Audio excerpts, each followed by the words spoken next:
Hi, kids. Welcome back to the reading of Ghost Boys by Jewel Parker Rhodes. Today, you're going to be listening to page 88 to 112. And I'd like to go back over where we left off in the last video. We were in the courthouse. That was the setting in Chicago.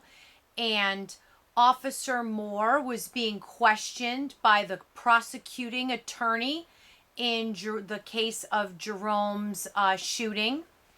And the prosecutor was asking Officer Moore if he understood what racial bias meant. And Officer Moore says no. And then he asks him, have you heard that prejudice can affect your thoughts and your actions? That's on page 86.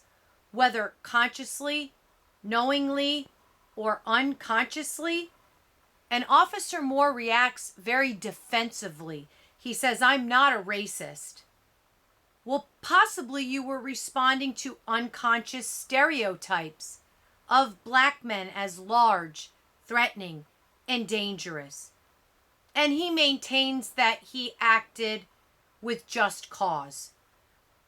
And at this point, the courtroom, Jerome, Sarah, everyone is very upset because they realize what happened. That Officer Moore acted because of his racial bias and his prejudice against black people.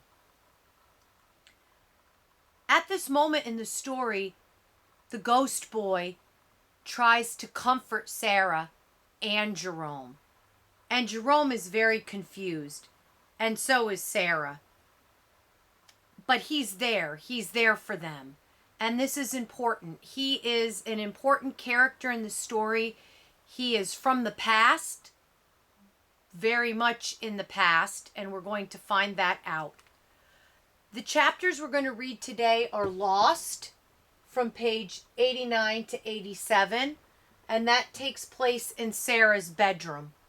So that's where we're going to start now. So please turn your book to page 89. Here's where we are.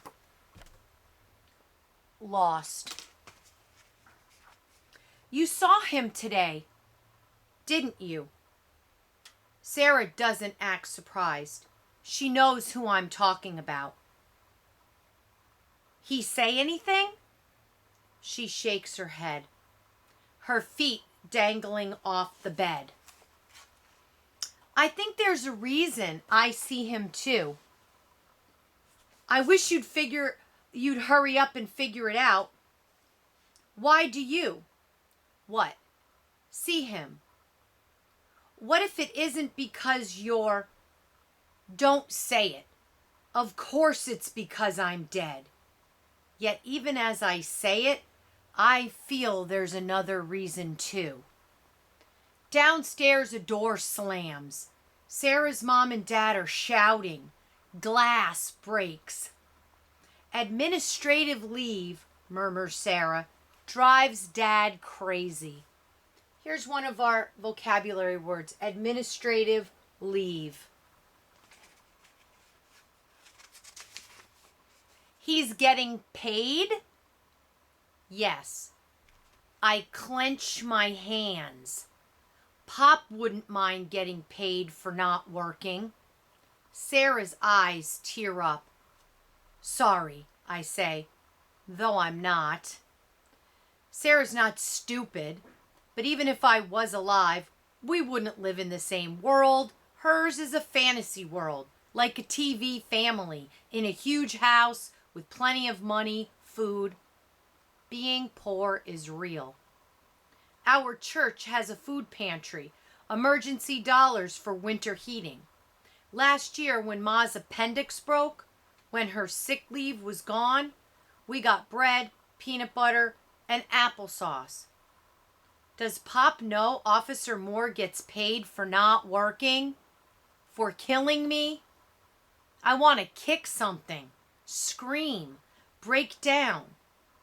But what's the use? Sarah's dad shooting me is real. Sarah believes her dad isn't lying. I run my fingers along book spines. I opened some of them.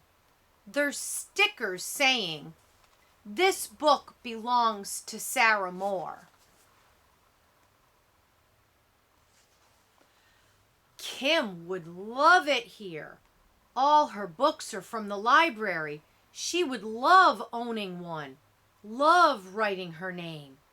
Kim Rogers, declaring a book was hers. One of Sarah's books has a flying boy on the cover. There's a silhouette behind him, a shadow figure with arms stretched out and toes pointed, his body floating in the wind. Peter Pan. This book good? The best. I flip the first page. I read the first line. All children, except one, grow up. I frown. What happened? Did he die? No. Sarah's face reddens. He doesn't die. He stays a kid. He wants to stay a kid. These are magic words. Ghost Boy appears, just like that. He's not here, then here. Shazam! God, his eyes are big, black pools to drown in. He's wearing his black tie, his wide rim hat. He's got fat cheeks and dimples. You look like a chipmunk, I say. Sarah giggles and the boy laughs, a gurgling, deep, rich sound. Who wants to stay a kid? He asks. Me and Sarah stare at the ghost boy. Funny. Stupid. Funny. 3 kids. 2 dead. Talking about Peter Pan. I'm not as lonely. Not as scared. I think. Not as sad as I am with my family. Maybe being dead isn't real after all. Maybe this is my fantasy. Maybe I'm dreaming or stuck in a storybook. I blurt, I always want to be grown. Being a kid sucks. Everybody telling you what to do, trying to be good all the time, escaping bullies, pushy crews, cashiers who think you're trying to steal. I was going to be, my lips scrunch, a basketball player, making amazing 3-point shots. Never mind I'm short. I was going to be a baseball player, says Ghost Boy. Like Ernie Banks, first African American to play for the Chicago Cubs. Lots more African Americans play for the majors. Not then. When was then? Asks Sarah. 1955. The air sucks out of the room. Sarah's pink walls start to make me feel sick.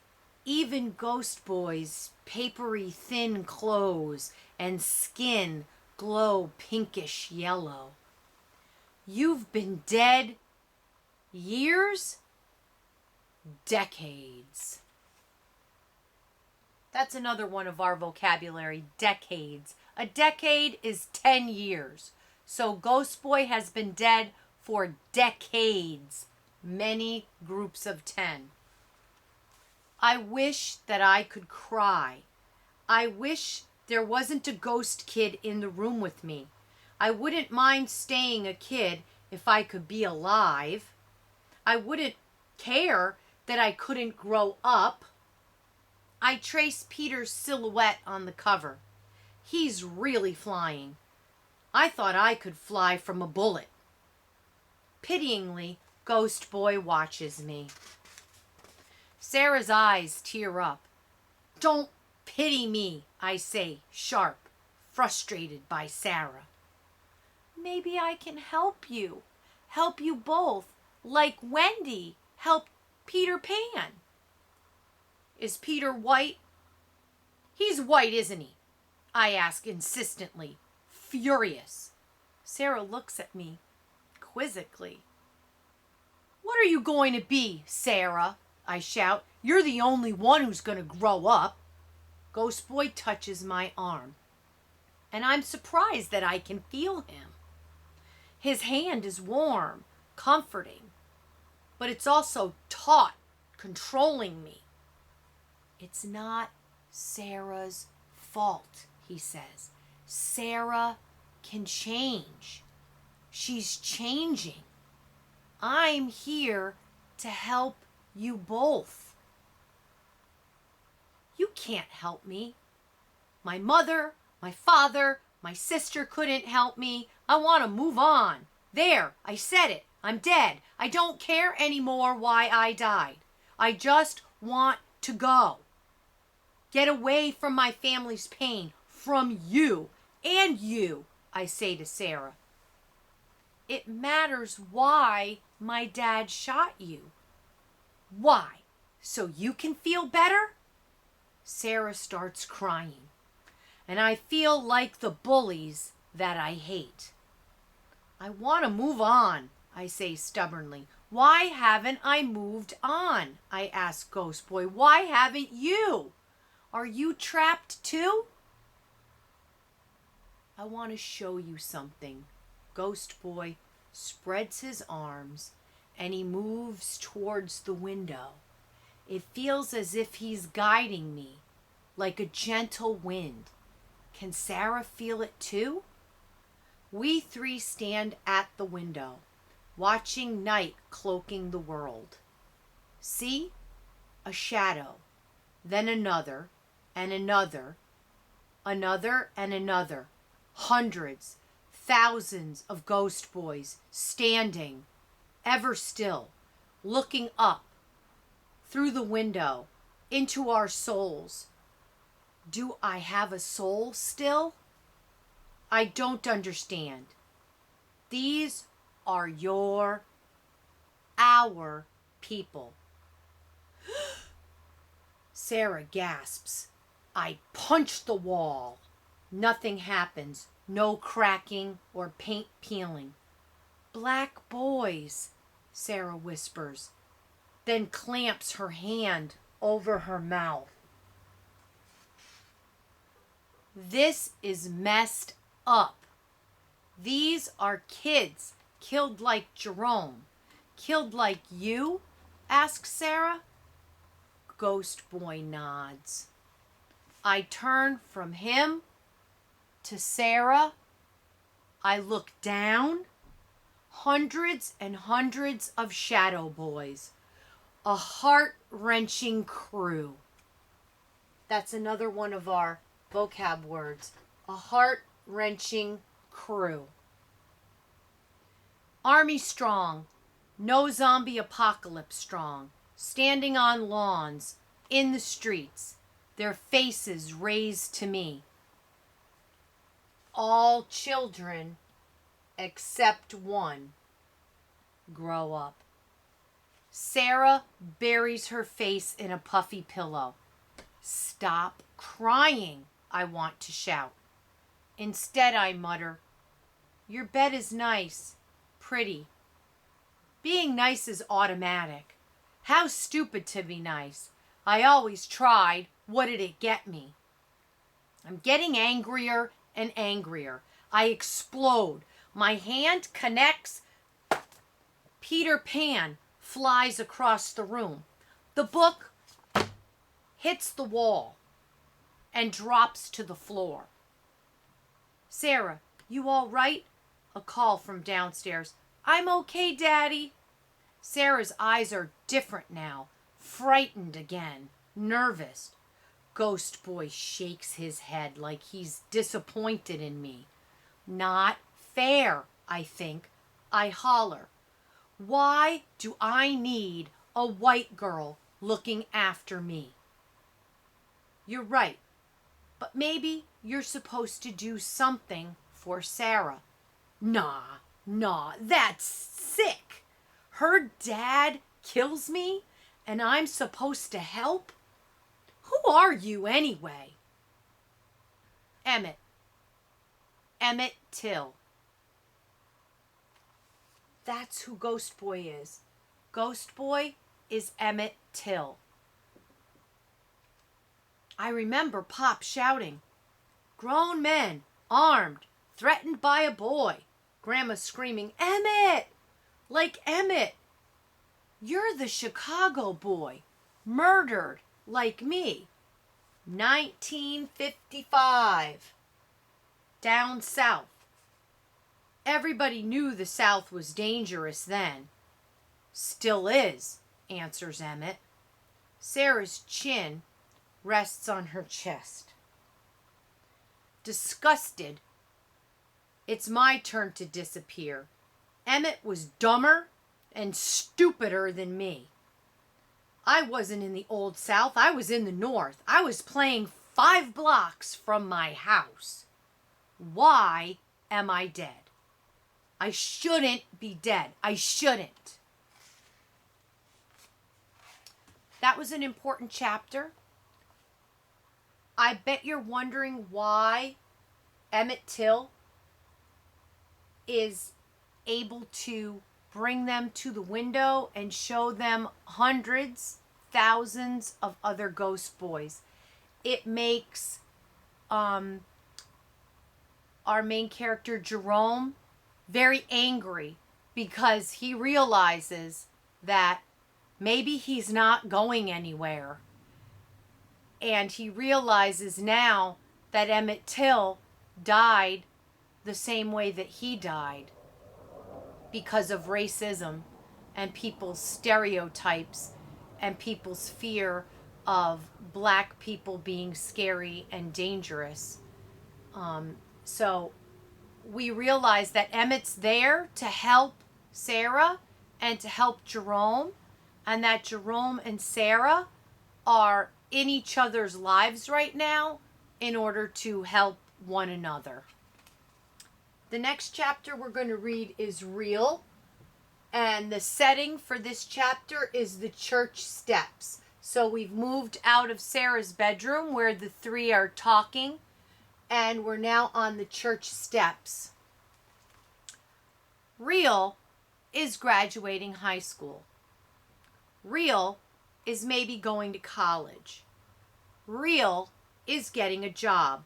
Though I won't be a sanitation worker like my dad, maybe an electrician or a business manager. Being president is a fantasy. So is being a basketball player. Real is making enough money to help my folks pay off their house, buying Kim lots and lots of books. Not Peter Pan. Real is me having a girlfriend, maybe. Emmett sits beside me on the church steps. Moths hover, batting their wings at streetlights. The moon is almost full. Fireflies blink.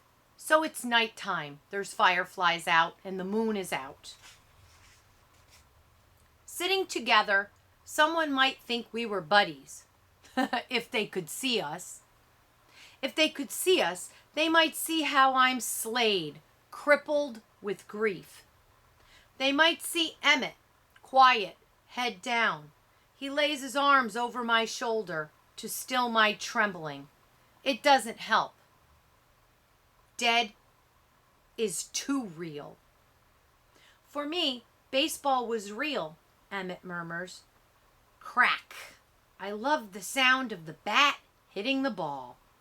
Loved running around the bases and sliding into home. Tonight feels different. Emmett has something to say.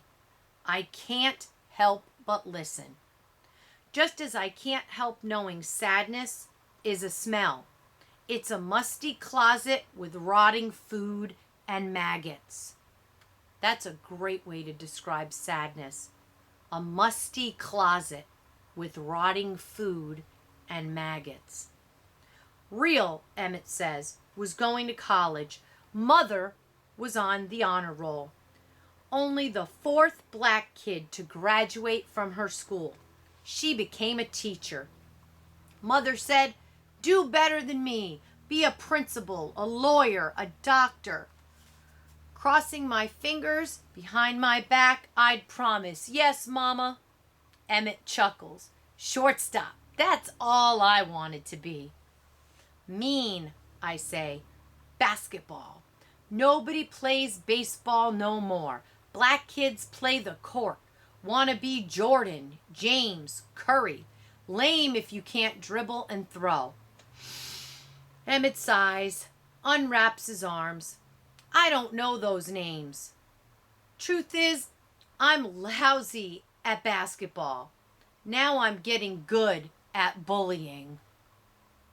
I wish I didn't still have feelings. It sucks being sorry for another ghost. Wish I didn't. Emmett murmurs. Baseball, basketball. Not much difference, is there? Times change. It's people need to change. Nodding, Emmett agrees. People change, but not enough at the same time. Or maybe people change, then forget they've changed, and keep hurting. Chicago didn't used to be so dangerous. Still, my mother was strict. Family and faith, that's what mattered. She said it helped me when I had polio. Polio? What's that? I'm irritated that I don't know. Paralysis. Muscles like jello. I walked with a limp. I stuttered too. I'd whistle, especially w sounds. W, w, w. What? Had the hardest time making words come out right. How did you die? I looked straight at Emmett. Eye to eye. There's a softness to him, like he's a little old man dressed up in a cheap suit. In school today, he'd be bullied worse than me. Now's not the time. You're not ready. I can't believe this. You know everything about me. But I don't get to know you? Emmett hangs his head. The brim of his hat doesn't even cast a shadow on the ground. Summer. Mother wanted me to go to Nebraska with her, he says softly, not raising his head. Instead, I went to see my cousins in Mississippi. I should have gone to Nebraska. Wait. And I wait. Not another word. That's it? That's all you're going to say? Unbelievable. Believe this, Jerome. It matters that Sarah can see you. And I'm supposed to help her? You got anything else better to do? Got me. Absolutely nothing. Now we're moving on to the chapter called Me and Sarah. It starts on page 105, and we're back in Sarah's room. Here we are. The preliminary hearing has a recess. Funny, like the judge and the lawyers are going to play outside, dodgeball, flag football. It's just a day, but the hearing feels like forever. It's awful being talked about. Ma weeps, Grandma whispers mercy, Pop twists his fists in his palm, lawyers in blue suits fight. Except for a slight narrowing of her eyes, the judge's expression never changes. Officer Moore's wife is in the courtroom. Kim isn't. I'm glad. Outside, thousands of protesters stomp, shout in the streets. Some chant, "No justice, no peace." They carry signs. Justice for Jerome. Black children's lives matter. Stay woke. Is my son next? Police have helmets and plastic shields. Several sit on horses. NBC, ABC, Fox all have vans with antennas and slick-dressed reporters yakking into microphones. Ma, Pop, and Grandma are escorted home by Uncle Manny and Reverend Thornton. Today, it's easier being in Sarah's room than anywhere else. Visiting Sarah cuts through loneliness. Sometimes she speaks to me. Sometimes she knows I want to be quiet. She wants quiet too. Prosecutors picket outside her house. Sarah keeps her window closed. Her world is upended. I get that. Sarah's almost as messed up as me. How come you, not your dad, sees me? Sarah doesn't answer. Her whole body shakes. I'd be freaked out too if I had doubts about my pop. Emmett says I'm supposed to help you, she says, balling her hands into fists. Why I listen to him, I don't know. I think that a white man killed him too. A cop? I don't know. Quiet, I squat, like a flip book. Images race through my mind. Me, playing, turning, falling. You said I was in the news. You recognized my picture. That's all, just the photo. My parents don't want me to read it, see it. See it? Sarah's eyes widen. Video. She inhales, stricken. Maybe there's a video. If there's a video, she'd know once and for all that her dad lied. She stands in front of the computer. Maybe you shouldn't, Sarah. She taps a button. The screen brightens. Maybe you should listen to your parents. I don't know why I'm saying this. Crazy, part of me doesn't want to see Sarah hurt. I'd like to see it. Determined, she sits in the chair, types my name, and pages of articles, links appear. She clicks. Seconds. That's all. 2 seconds. Me, standing. A police car, moving fast. I turn, fall. The gun skitters. I bleed. Dad didn't warn you. He didn't say, halt, police. We watch the silent screen. Images flicker. Ghostly shadows. We don't move. I don't breathe. Sarah holds her breath. It's like a movie. I'm inside a movie. Sarah exhales. Your dad and partner just stand there, staring down at me. The clock on the computer ticks. 1 minute. 1,000, 2 1,000, another minute, another, then another.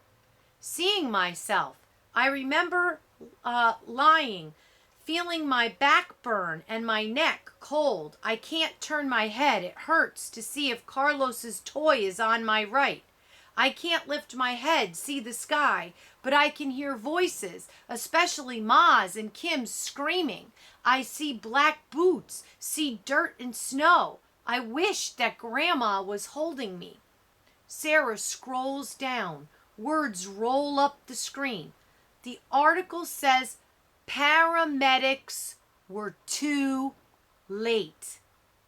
Seeing me dying, my thoughts race. Who recorded the movie? Why didn't they help me? Call the police. Can you call the police? On the police? Staring at the computer, I can tell when I died. Like rising smoke, my spirit leaves. Sarah's face is bleak. I'm so sorry, Jerome. So sorry. If I could, I would hug you, bring you back to life. Her body leans forward like she thinks she can touch me, like she's yearning, needing connection. Sarah is forever changed. I can see that. She murmurs, he didn't see you. My father didn't really see you. Does he see you, Sarah? Did he take you skating? I ask sarcastic. Did he? Or is he selfish, feeling sorry for himself? If I were alive, I'd flush red. Sorry I'm being mean. It's okay, Jerome. I understand. She steps closer. I smell lilacs. She does understand. I blink. Out of the corner of my eye, I think I see Emmett. A shadowy outline. A breeze flutters the curtain. I wish I could be hugged. Hug Sarah, too. This is a pinnacle moment in the story, almost a climax. It's when Jerome and Sarah really understand each other. She understands that her dad did not call the paramedics. Her dad did not say, halt, stop. She knows now that her dad did not do a good job as a police officer the day that he used too much force and killed poor Jerome Rogers, just a 12-year-old boy. And she's completely changed forever. Our last chapter is preliminary hearing. It's 2 pages, and the setting is the Chicago courthouse.